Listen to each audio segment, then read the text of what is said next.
तो बच्चों, जैसा कि मैंने पिछली कक्षा में कहा था कि आप लोग को नेक्स्ट वीडियो में डिग्री टेबल के बारे में बताएंगे। जैसे साइन 30 डिग्री का वैल्यू कैसे निकालना है, साइन 45 डिग्री का वैल्यू कैसे निकालना है। तो आइए, इसके लिए बस ये 3 फार्मूला आपको याद रखना है। ये 3 फार्मूला अगर याद हो गया तो पूरा डिग्री टेबल आपको याद हो जाएगा। इस 3 फार्मूला में भी मेरे ख्याल से 2 ही ज़्यादा इम्पोर्टेंट है, ये तो आप खुद से निकाल सकते हैं। तो जैसे साइन थीटा बराबर फार्मूला होता है 0/4/4। क्या मतलब हुआ इसका?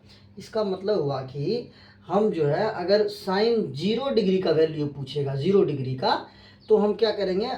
अब देखिए, हम जो एंगल का गिनती करेंगे, एंगल का गिनती ऐसे होगा 0 डिग्री, उसके बाद 30 डिग्री, 45 डिग्री, 60 डिग्री और 90 डिग्री। ऐसा नहीं कि 0 के बाद 1 डिग्री या 2 डिग्री गिनेंगे। क्यों? क्योंकि 10वीं कक्षा के जो त्रिकोणमिति होते हैं वहाँ तक में आपको 0 डिग्री, 30 डिग्री, 45 डिग्री, 60 डिग्री और 90 डिग्री का ही कोई भी ट्रिगोनोमेट्रिक फंक्शन पढ़ना पड़ता है।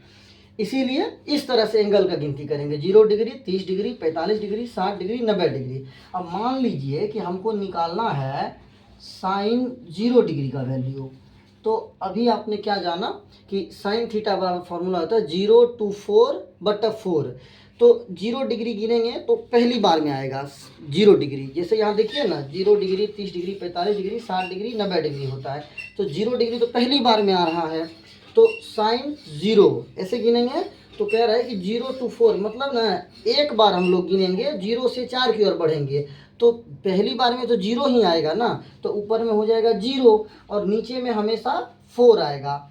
तो जब भी आप 0 में 4 से डिवाइड करिएगा ना तो 0 आंसर आएगा। और आप जानते हैं कि साइन 0 डिग्री का वैल्यू 0 होता है।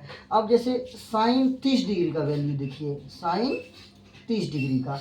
तो अभी हमने आपको कहा कि गिनती जो करते हैं एंगल का गिनती, वो 0 डिग्री के बाद 30 डिग्री होता है। तो 0 डिग्री, 30 डिग्री, तो 2 बार गिनना पड़ा आपको।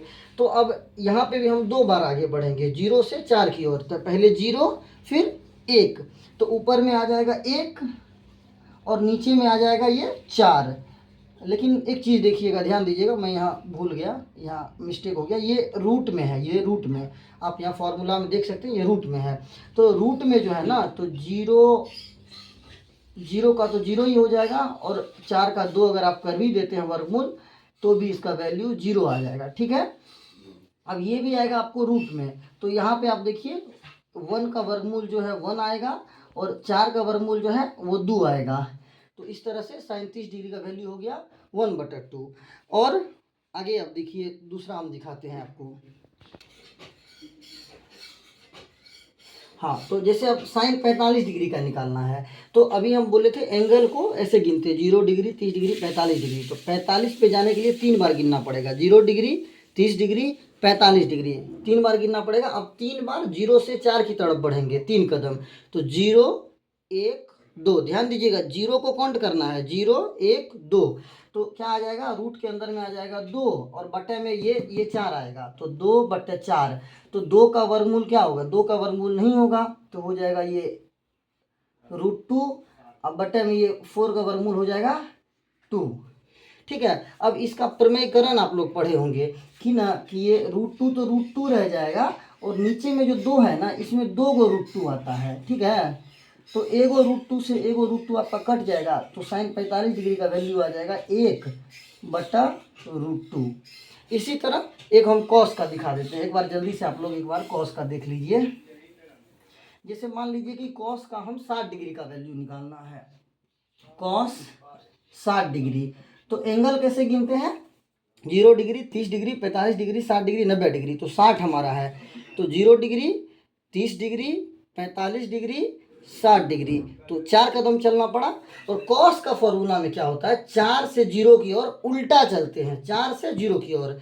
तो 4 कदम 4 से 0 की ओर चलेंगे। तो 4, 3, 2, 1। तो ऊपर में आ गया आपका 1 और ये सब रूट के अंदर में आ रहा है 1 और बट्टे में 4। इसके भी बट्टे में हमेशा 4 ही आता है, साइन के भी बट्टे में।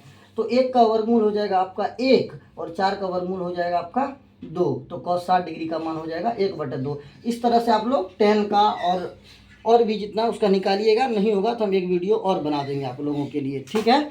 उम्मीद करते हैं कि आप लोग को अच्छा समझ आया होगा और जो भी परेशानी हो रही होगी तो आप लोग कमेंट सेक्शन में पूछिएगा। मिलते हैं नेक्स्ट वीडियो में।